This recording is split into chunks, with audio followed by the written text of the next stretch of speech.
This is BHAMBRA here for PSB Sports. I'm at the Chris Eubank Jr. versus Arthur Abraham final press conference here today at Wembley. I'm joined by Chris Eubank Sr. Chris, thank you for your time. How are you? Well, apart from not being called English, I'm good. Apologies, English. Yeah, well, no apologies necessary. I mean, you know, with names, effectively you have to keep on pushing it out there for people to actually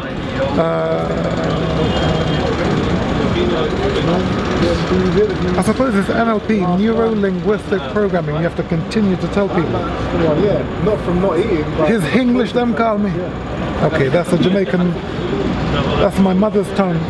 It is English, they call me. So, you know, if I can keep on putting that out there, it's going to come back before long. Many years ago, I was telling the public, actually, I'm a good guy. It's just that I can't act all kind and good when I'm fighting. You know, as I'm not getting any airtime when it comes to actually speaking to the public at large in these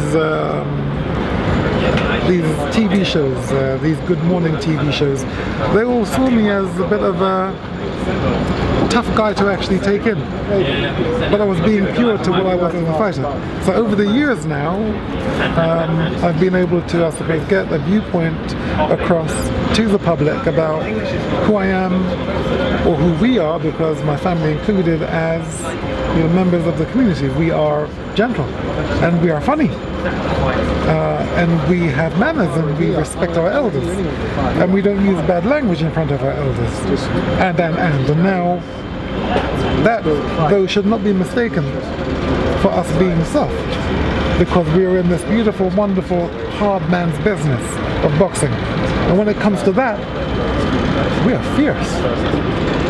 We don't play. Chris, under your watchful eye on Saturday night, and additionally throughout training camp and the years of experience you've had with Junior, he mentioned in the press conference he wants to be the first man to stop Arthur Abraham.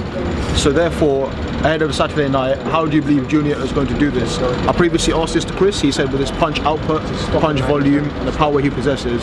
From your side, under your watchful eye, how do you believe he will implement this on Saturday night? Chop the trunk, the tree falls. It's going to be much easier for him to actually do it here. You see, these fighters today, they will actually go for the head because they haven't been taught. But when you've been taught, then you'll go to where you stop people. When you can upset a man's breathing pattern, he's on the way to being stopped. In my career, I remember saying to Ronnie, in about 93, if I can hit a man twice correctly to the body each round, I stop him in 6 or 7 rounds. That's just the way it is. I mean, and that's the mathematics, or that's the calculation of someone who's been in there against very tough men who you couldn't actually knock them out to the face, to the head. But here, no one can actually take it down there if you're punching with power, precision, and accuracy. I notice. Excuse me. Sorry. Power and accuracy. Sorry, precision and accuracy is the same thing. Carry on. Thank you. I noticed previously to fighting Renaud Quinlan in the dressing room, you did an interview with ITV Boxing, was just before he fought, and you said, "I'm nervous, but once Junior's jab starts working, I will not be as nervous. I'll be more relaxed." Are you hoping for the same on Saturday night? Yeah. Always the same. You know, gently, gently.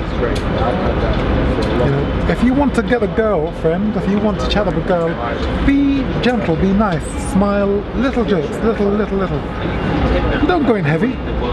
You go in little, and then it increases, and she gives you more of a chance.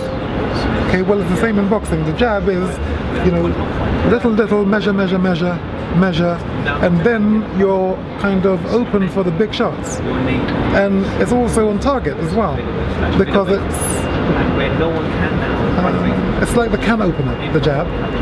If you want to open the can, use it.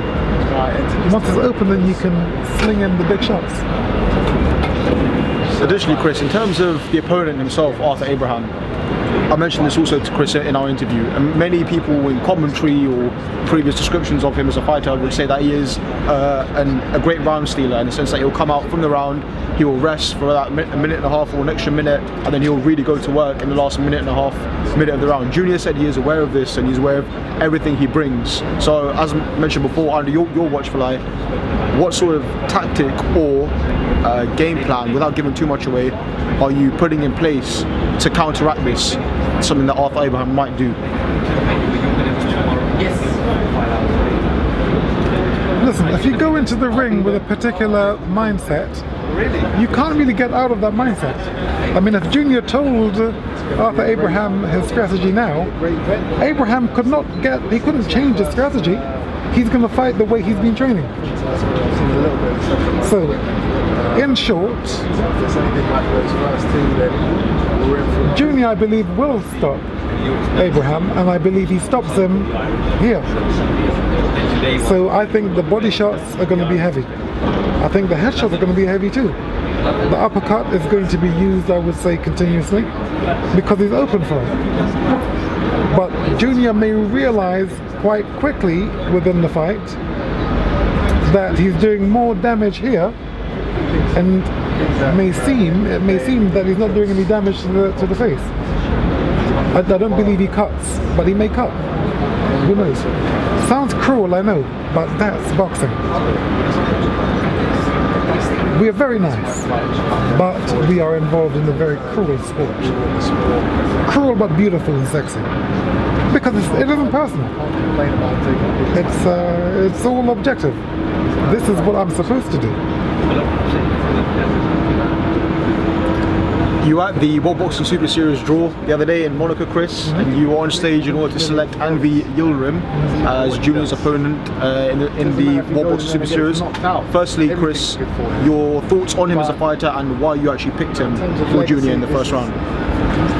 You know, to say that I picked him, we picked him. We picked him. It's not that I picked him. It's win-win. You know, if he was available, then he would make an exciting fight. Why? Because he is going to bring war to Junior, as will Abraham. So they both have that very exciting come forward style. Junior doesn't mind that. Additionally as well, in that series, you have George Groves, Callum Smith, Jamie Cox, who will fight George Groves, so one Brit will be eliminated there. But if you look back at your story career, many people always remember the fights with Nigel Benn, that British domestic clash that you have, and people look back on it now and say, well, what great fights they were. So from your side, obviously from the fan side as well, what sort of domestic clashes can we see Junior into with Degale, Groves, Callum Smith, unification fights from your end? Well, when James Degale comes out of hibernation, right now he's doing the cryogenics program. It's where you freeze yourself into hibernation, so he's sleeping. He's retired. Like some of these fighters, like well, some fighters who aren't fighting, you can call them. There's a middleweight, can't remember his name. He's fought once in about 2 years, so he's retired effectively. And when you fight effectively, you come out of retirement. If you go on a holiday, you're retired. When you come back and you get into the gym and then you get into the ring, effectively you are fighting again. James Degale is sleeping. But he's the guy who should have been in this particular tournament. He complains he's got heart trouble. I mean, shoulder trouble. But we think it's heart trouble. And he has a mummy who seems to be managing him, saying that, well, you know, there's no way I'm going to allow my son to fight yours, saying that the belt isn't good enough. Well, that doesn't make any sense. Junior is now involved in a competition that has prize money equivalent to £38 million, with the Muhammad Ali trophy, the father of boxing, that trophy on the line, the WBC diamond belt, the IBO championship of the world, the WBA championship of the world. Anyone who's not involved in this are actually hiding in plain sight. The money, the competition, the World Super Series, like the Champions League of football, this is the Champions League of boxing. And if you're not involved, you don't matter. I don't care what belts they have. Bring it. Nigel Benn is making his comeback against Steve Collins. They're going to fight again. What was your initial reaction, Chris, to when that news came out? Well, I suppose as it is now. I mean, let them do what they need to do. When they finish the dust up, I'm ready to tear them up. I will be ready by then, next year, July. So you can confirm that you will fight the winner from your end? Well, if it goes ahead, I don't see that anybody's interested in that fight, because the Nigel Benn fight seems to me is the one that the public want to see against myself. But I'm not coming back on the strength of his talk. When my body is engineered and able to withstand the insurmountable pressure he will put it under, then and only then will I step back and do what I do. And finally, we have Wembley Stadium behind us here, recently headlined by Anthony Joshua and Vladimir Klitschko. Can you see your son maybe headlining Wembley Stadium one day? And if so, against what particular fighter would you like it to be against? He can headline against GGG. He can headline against